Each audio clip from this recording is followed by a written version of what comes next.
do that as well. But let's get into our Chaos of War before we do anything else.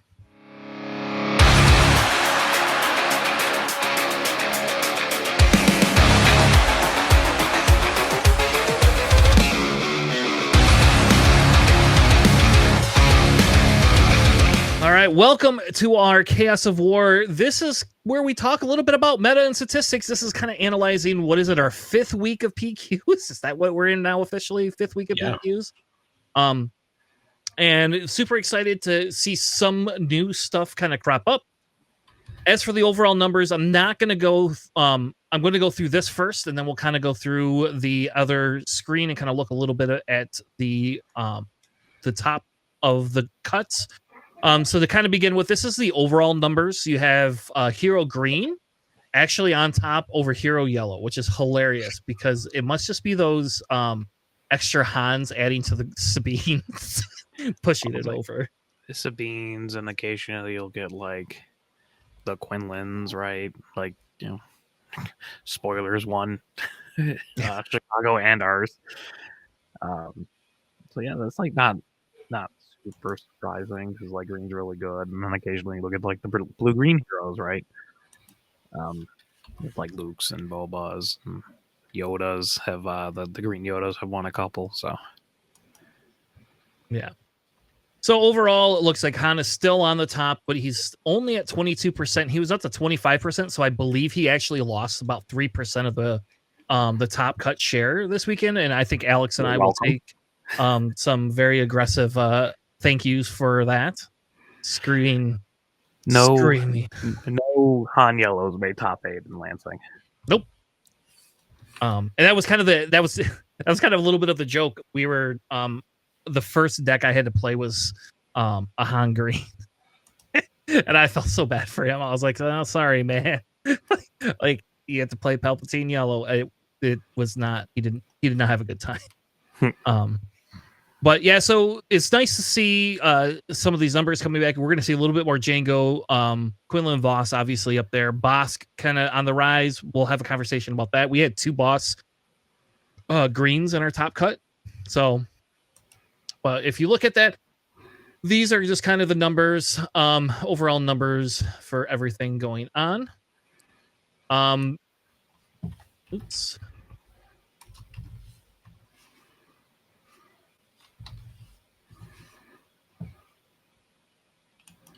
Sorry, give me a second. All right, so here this weekend is the PQs. They didn't get the Barcelona information in, so we don't have that. But as you can see, Django, Tarkentown, and Thrawn Blue were the top of Spain's last one. Now, there was only 25 people, but Thrawn Blue, which I believe they told us it had an Endless Legion in it, because we talked about this, didn't we? I think 3 weeks ago. Here it is again. Somebody bringing a Thrawn Blue deck with Endless Legion. Crazy, right? That's just so proud of them. So proud of them for doing that. One of the UK has no results in. I think that's the one that was today. France, Django Tarkentown over Han 1 Yellow. You'll notice another Palpatine in that in there, but it's tons of Han Yellow in that PQ. West Virginia, we saw Akira ECL win one. So I think that's the second one that she's taken down with the Django Tarkentown. There's another Palp Yellow up in there. And there's 2 Han Greens in there too, notably, which is kind of wild. You don't usually see like 2 of them make top 8, especially when they're the only Hans represented in top 8. What's going on in West Virginia? Yeah. Nobody wanted to run yellow anymore, I guess. They're all switching to green. So then on to the Lansing one. This is the one Alex and I were in. So there was a Quinlan ECL over the Bossk Green. You see Alex in there with Han Blue 1, another Bossk Green, my Palpatine Yellow. There's a Cad Bane Tarkentown, which will that I can't remember that gentleman's name now. Tim, he's very good. And it was funny because we sat down and Tim's running a different Cad Bane Tarkentown deck, and I kind of want to look at it. But his is definitely a lot different than other people's Cad Bane Tarkentowns, and he's not running the triple dark raid, I don't think. Nope. I think he's just running Cad Bane Tarkentown with a lot of space units. And it's like could be extremely low to the ground. And I won the first game against him. But man, those last 2 games were just like a slog. And when we get to our analysis, I'll talk about that game specifically because it was hilarious, and I felt bad for him. We also had an Anakin Blue make the top. And that's actually a friend of the show's, Brendan. He used to play X-Wing with us. So Brendan actually made the top 8 as well. So that was kind of nice. I was actually hoping him and I would get a Revenge of the Swiss instead of being Alex. Because that's a little bit better matchup for me. So I was more hoping to run into Brendan than Alex, but It was nice catching up with him too. I got talking to him before the tournament. I'm just like, oh man, how's it been? I haven't seen you in a little bit. X-Wing, yeah, it's fun, crazy. This game's great. Yeah. So it was nice that like, oh hey, look, Brandon made this is right over there. He's the top 8. Hell yeah. That's which awesome. I'm very, very happy he got top 8 because that's who his ride is the one that took us home. Took me home. Yikes. So, yep. And then we go down to New York, had another Kira ECL. So I think that's 3 now. Wild. Yeah. That have made it. I would have thought the Kira 30 base would be more popular, but nope. It's that Wu ECL is just coming back to people over at Django Tarketown. I think this is the one that Bobby Sapphire was the number 2 in this one, but I'm not sure from KTOD. There is 2 Han Yellows notably in there, and also a Cad Bane Green, which is kind of cool to see. Now we go down to Mobile, Alabama. Sabine took this one down, so there you go, a little bit coming back. 2 Bossk Greens in that one, and then a Han 2 ECL. Isn't that crazy? A Han 2 ECL. Oh man, we're gonna go over that list. I want to go over that list tonight because I want to know if that's like the hero version of the Bossk. But that's cool to what see. people are trying to do with their damaging their own units when there's so much Tark in town. Yeah, but it works for him. I was gonna say this is very similar to something that I ran for a while, and it works, man. I mean, when you're able to flood your board with a lot of units, even if they're damaged early on, I mean, you can still pressure your opponent to have to deal with that because you can easily end the game by like turn 4 or turn 5 if you have the right amount of units come out. Like it's good. Oh, I ran like Red Green Han for a while. It's just like, man, Tarkin Town's really rough. It's not rough if they just target down whatever first unit you drop, but like if they save it for something actually important, like if you like put Poe down early, yeah, it gets pretty iffy. So it's kind of crazy to see how well that did. Yeah. Moving into Maine, another Sabine took it down. Notably, there's 2 Bossk Blues up there. I'm a little surprised because they had 2 Han Yellows make it. They must have just dodged each other because I think Han Yellow is like a lot better matchup than the Bossk Blue. Like I think it wins it. But maybe not. Maybe I'm incorrect in that. I mean, if you steal their resources with Tech DJ, like that's pretty devastating for a control deck. Yeah, especially one that can't ramp. Right. There ain't no ramp there. Denver. Look, Palpatine Yellow winning another one up in Denver there. And 2 more Han Greens. Yep, 2 more Han Greens. And another Palpatine Yellow. So, like, I want to play Denver. That's where we need to go, Alex. Like, that was like, look at that. All that control and all the aggro crap's on the bottom there. So, that's cool. I like seeing it.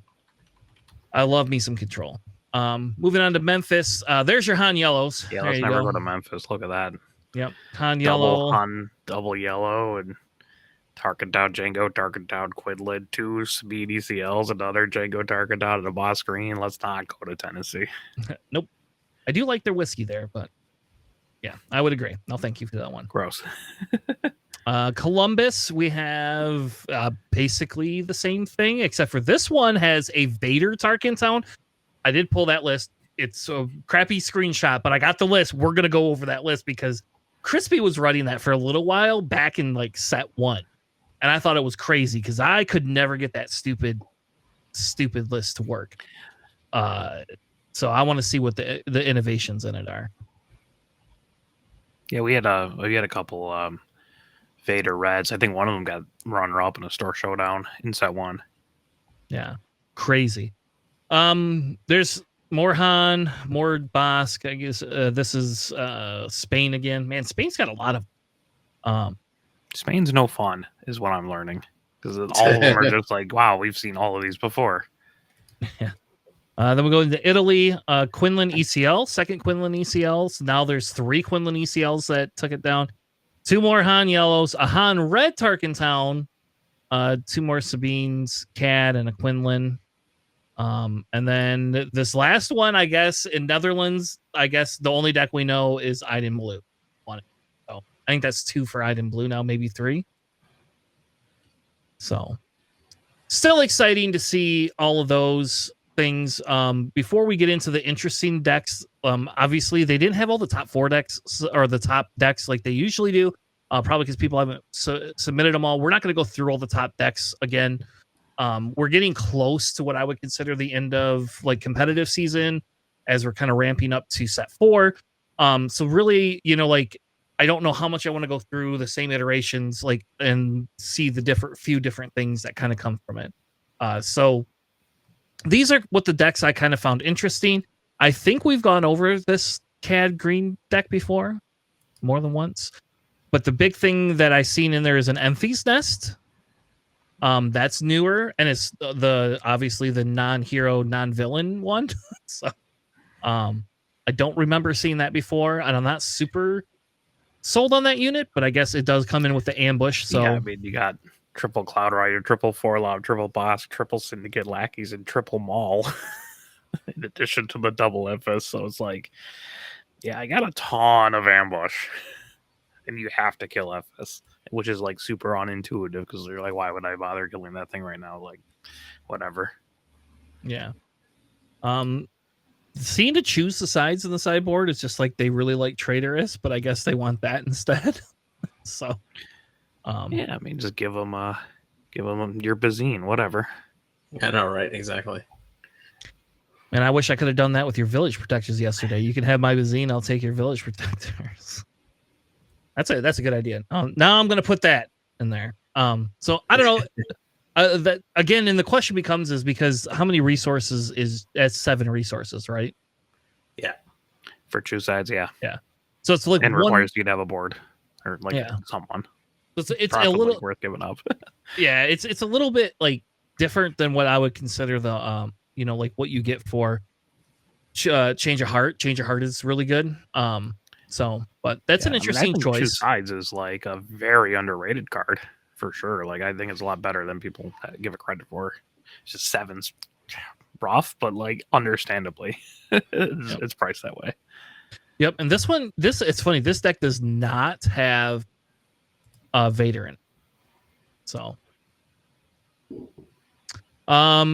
here is the Han to green that we're going to go over. It's the ECL, I guess, version. So, JJ, why don't you go over that deck and tell us what's in this deck? Yeah. So this Han ECL here, we start off with 2 copies here of Heroic Sacrifice, 3 copies of R2-D2, 3 Clone Deserters, 2 Timely Interventions, 2 Reckless Gunslingers, 3 Battlefield Marines, 3 Green Squadron A-Wings, 3 Sabine Wrens, 2 Echo-Based Defenders, 2 Fighters for Freedoms, 3 copies of Red 3, 3 Cassian Andors, 3 Bright Hopes, 3 K2SOs, 3 Heavies, 2 Adelphi Patrol Wings, 3 copies of Poe Dameron, 2 Guerrilla Attack Pods, and 3 copies of Wrecker. And then in the sideboard here, you have 2 copies of the Mandalorian Fang Fighters, the U-Wing Reinforcements, and Home 1, then a single copy of Choose Sides, and 3 Scanning Officers there, which is actually a really solid card to have in the beginning, especially if your opponent has like Smuggle Card. Is just a really good way off the bat to get that in there. The added bonus for that particular card is that it has 3 health. So if you need to hunt it in, it will still survive on 1, and you're able to take advantage of that particular ability and still have it attack there. What's really great about this deck is that it has a lot of low cost cards. You're able to bring in units cheaply. Yeah, they'll die after 1 hit, but that's really all you need, right? Because you're playing aggressive with this particular list, putting out as many units as possible. Heck, even with all the 1 cost cards that you have on here, you can essentially on turn 1 put out a Reckless Gunslinger, put a Clone Deserter out for free, and then R2-D2. That's 3 cards in 1 turn. and you have a heck of a board presence that your opponent is usually not ready to deal with right off the bat, or even bringing in Sabine Wren at 1 cost, and having her attack the next turn, you're able to put in a ton of damage on there. It gets even better once you start bringing in like Red 3 and Fighters for Freedom as well, being able to take out any Sentinel units fairly easy. It gets really good. I definitely like the inclusion in K2SO because you're expected to have that unit die and you're just able to deal additional damage out there. It's definitely a really aggressive deck, especially with Han. If you're playing against another aggressive player and those base damage counts gets really high, having that gorilla attack pad come down in cost and have it be deployed ready and have grit on top of that, becoming a 6/4 when it gets deployed, is a really good way to finish off opponents there. And yeah, it's a really fun deck. I definitely enjoyed playing this deck when I was running this. Yeah, I mean, like, solid. Yeah, this deck just, the question is why not just Sabine? Like, that's what I would always ask. I mean, this one's a little bit less like rebel focused. There's no fleet lieutenants in here. Yeah. But they have tons of rebel units. Yeah, it's different from Sabine because you're able to get more units out on the board quicker, at the expense of the health. So you're a little more aggressive than Sabine is. So that's kind of like the difference, right? It does rely on a lot of red cards more, whereas Sabine is a lot more rebel units. So yeah. All I know is that if this played against me, yeah, you put 2 units down, I'm just gonna pop one of them and draw a card. Like, I don't know. Like, I don't know. It's a cool deck. There's that choose your sides again in there in that sideboard again. Yeah. I'm a little surprised Scanning Officer not main board because you can drop her for the 1 cost, but I don't know. And you don't really care if she dies. But it's a neat little deck. I still think I'd rather run Sabine that. So.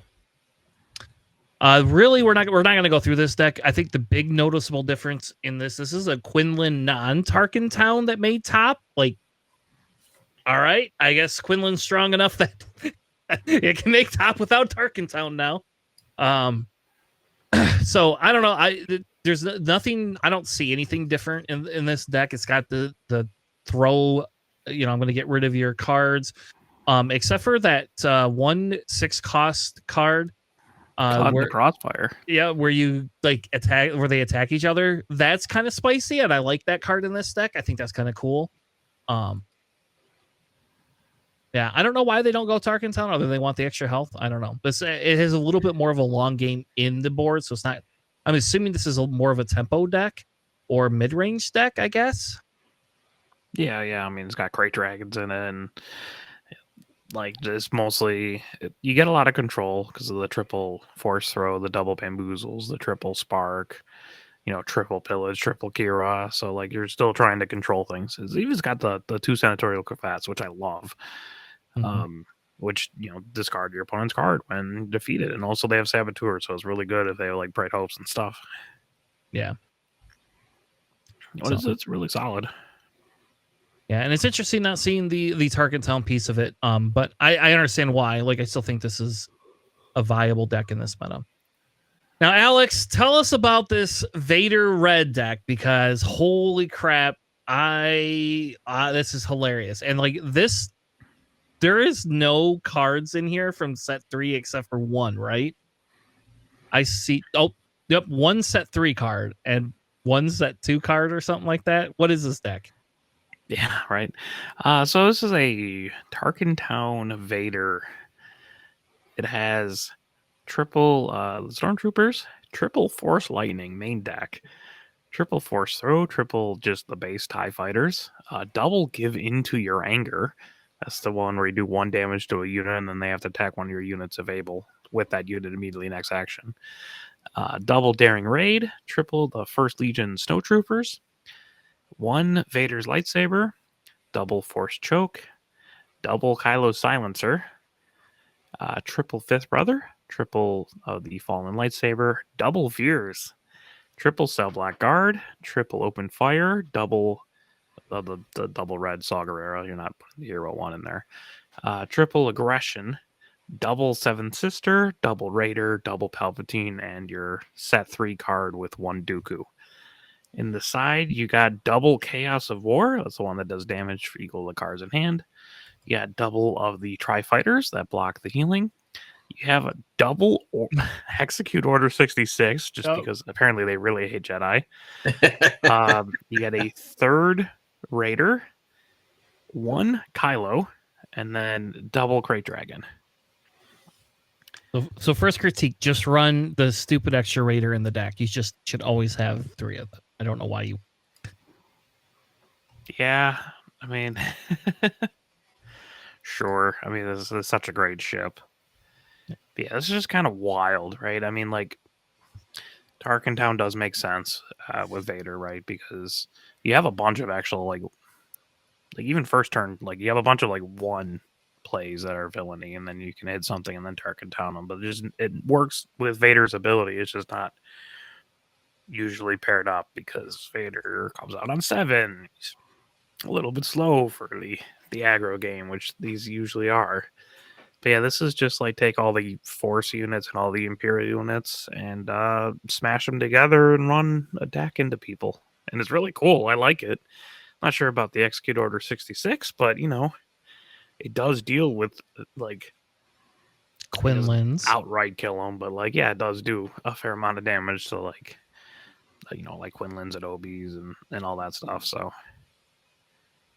Wild. Might play this tomorrow. Yeah, this deck looks fun as hell. Like, I don't know if I could get this to ever work correctly, but this deck does look fun. Yeah, definitely, for sure. The next one we have is this one's a little bit older, but I forgot that I had this deck and I kind of wanted to go through it. This is a Krennic security complex that made a top 3. And this is a JJ deck. I'm gonna let JJ go through this because this is like a JJ deck. There's like one-offs in here that like two ofs. Like, there's more unique cards in this deck than any other deck. Yeah, so this one here, we got a Director Krennic Security Complex deck here, so double blue here. So we got 3 copies of Protector, 3 Hydlobon Enforcers, 1 Covert Strength, 3 copies of Inferno 4, 2 Scout Bike Pursuers, 3 Dr. Pershings, 3 Powered the Dark Sides, 3 Dark Troopers, 2 Clients, 1 Evidence of the Crime, 1 Equalize, 2 copies of Perilous Position, 3 Lieutenant Childsons, 3 Vigilances, 1 Takedown, 2 Long Pikes, 2 Fellow Dragons, 2 Devastating Gunships, 1 copy of Ki Mundi, 1 Rivals Fall, 2 First Lights, 1 Super Laser Blast, 2 Supreme Leader Snokes, and 3 Avengers. And then in the sideboard, we got an Outer Aspect Vizine Natal, which is wild. It's great, as well as tech.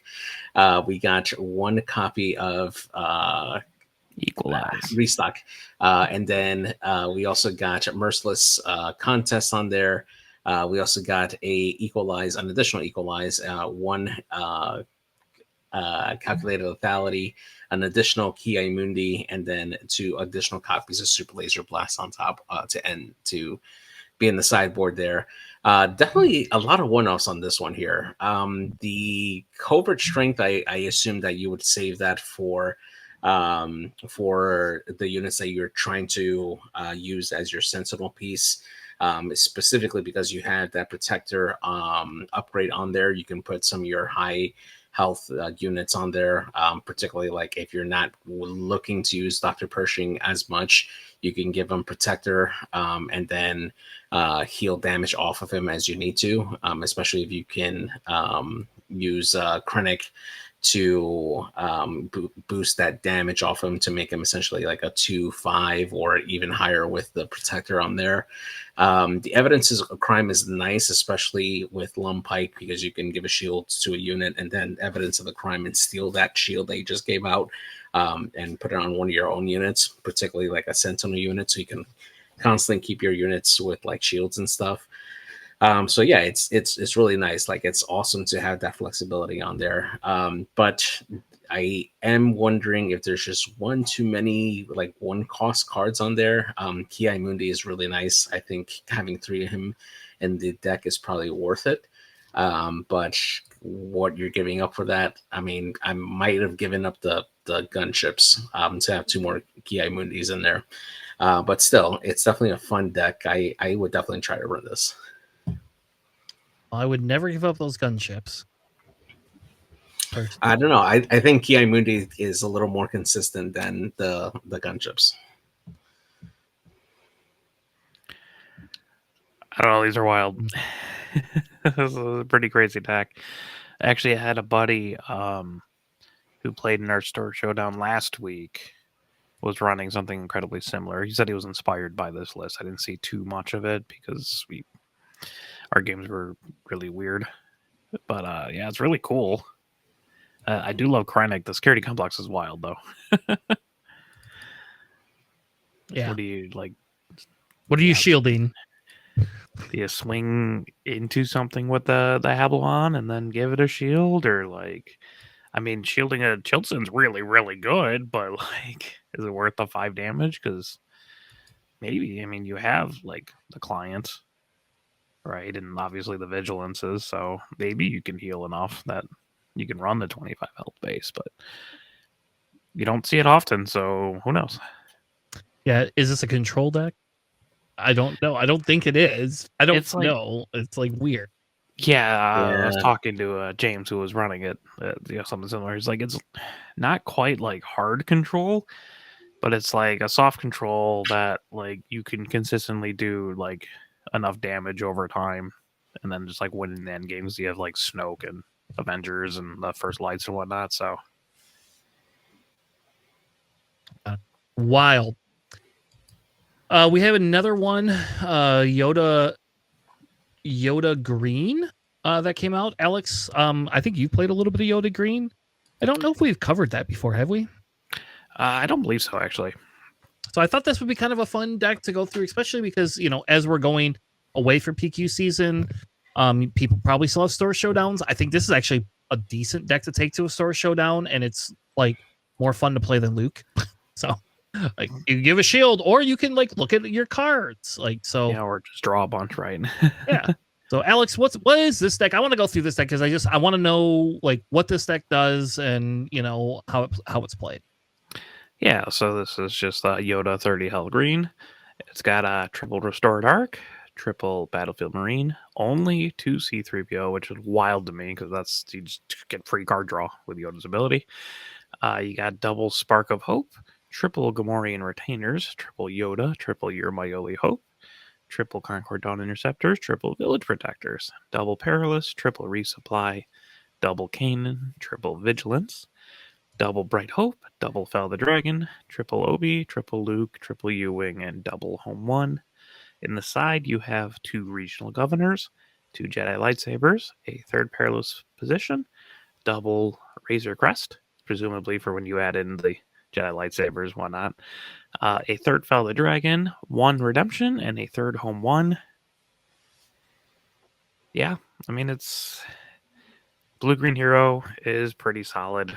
And then I like Yoda a lot, and he can do a lot of things. This deck's kind of wild to me, though.